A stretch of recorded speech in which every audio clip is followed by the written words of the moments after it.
Bismillahirrahmanirrahim. Assalamualaikum warahmatullahi wabarakatuh.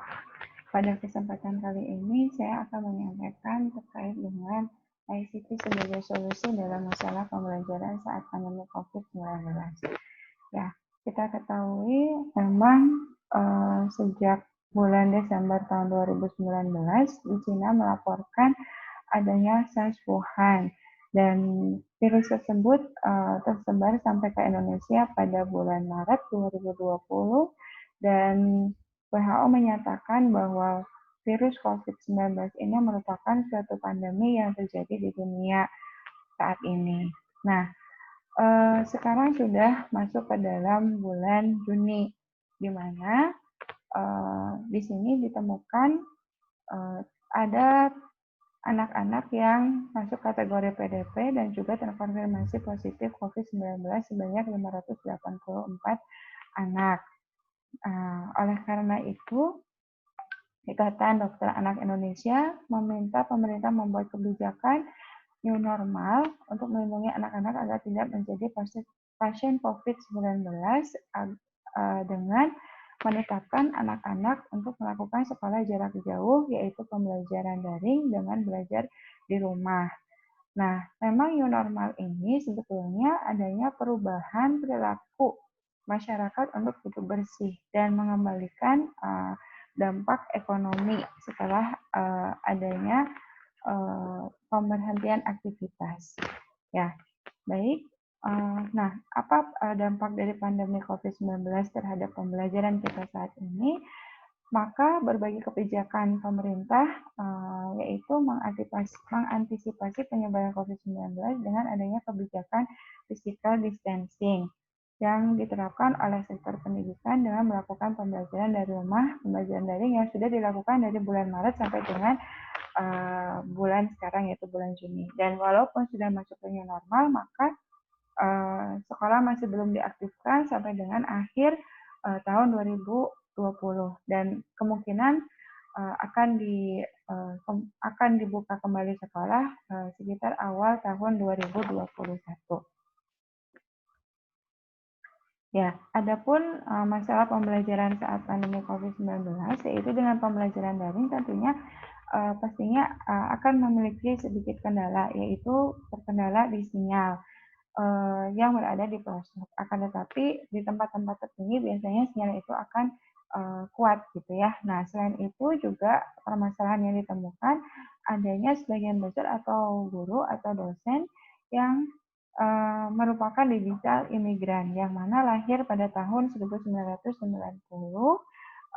di mana yang belum begitu kuat penggunaan teknologi. Berbeda dengan peserta didik yang kita ajar itu termasuk digital natif. Mereka lahir sudah dengan teknologi atau gadget. Jadi tanpa diajarin pun mereka sudah bisa menggunakan teknologi. Berbeda dengan kita yang lahir sebelum tahun 1990.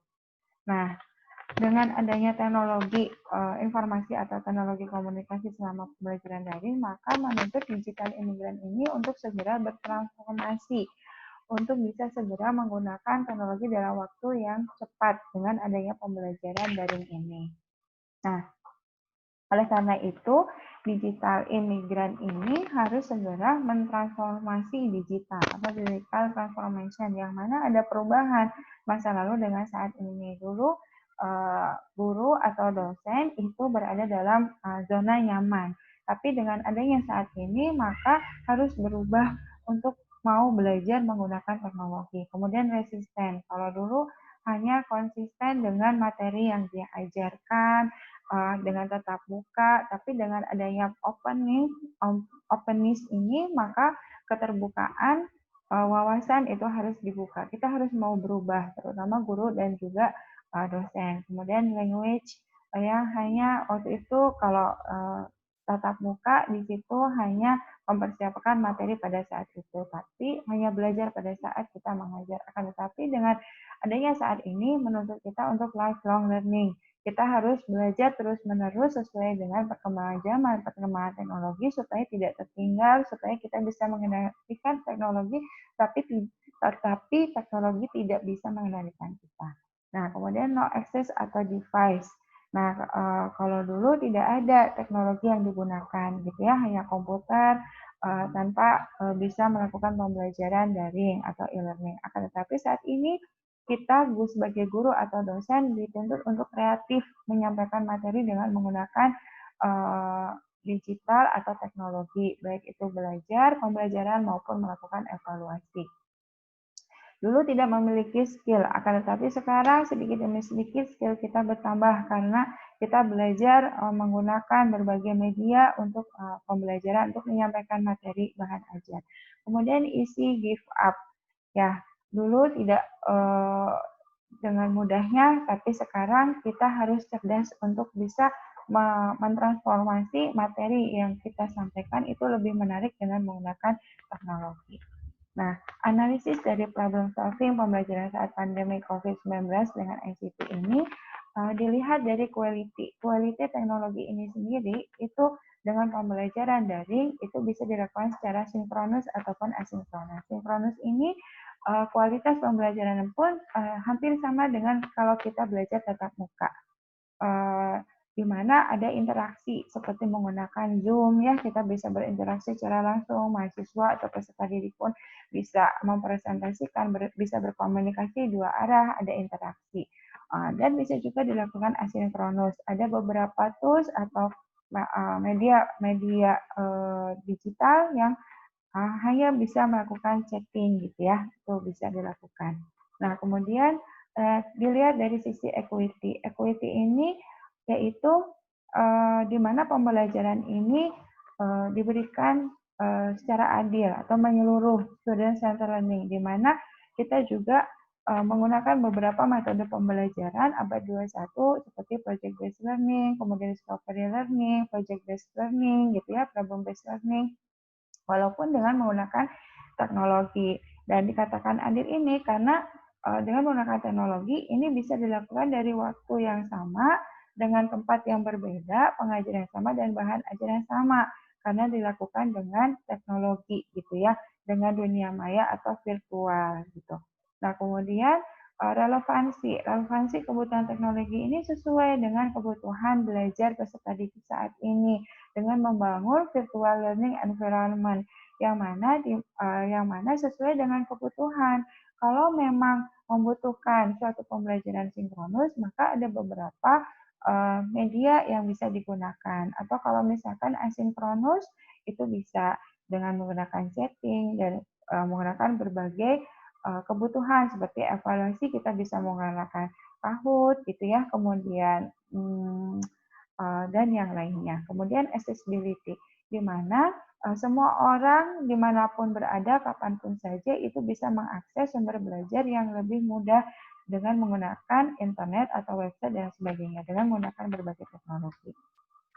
Ya, itu analisis tersebut sesuai dengan framework ICT dalam dunia pendidikan, bahwa ICT ini sebagai sumber pengetahuan, kemudian yang kedua ICT sebagai media untuk pembelajaran, proses belajar mengajar, dan ICT ini memfasilitasi secara akademisi yang bisa diterapkan diimplementasikan oleh institusi pendidikan, baik sekolah maupun universitas. Kemudian yang keempat, ICT ini merupakan suatu kompetensi yang harus dimiliki oleh pendidik dan peserta didik.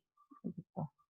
Nah, solusi ICT dalam pembelajaran di pandemi COVID-19 ini, di mana digital immigrant ini dituntut untuk kreatif dalam menyampaikan pembelajaran secara online, supaya materi atau pengetahuan itu bisa tertransfer kepada peserta didik, apa yang disampaikan oleh pendidik. Nah, dapat dikemas dengan berbagai media yang saat ini bisa melalui video pembelajaran dengan IR atau VR, kemudian pemberian kuis lewat aplikasi online, dan teknik pembelajaran yang lainnya dapat digunakan dengan teknologi digital. Nah, solusi ICT dalam pembelajaran di pandemi ini memiliki berbagai media gitu ya, atau metode.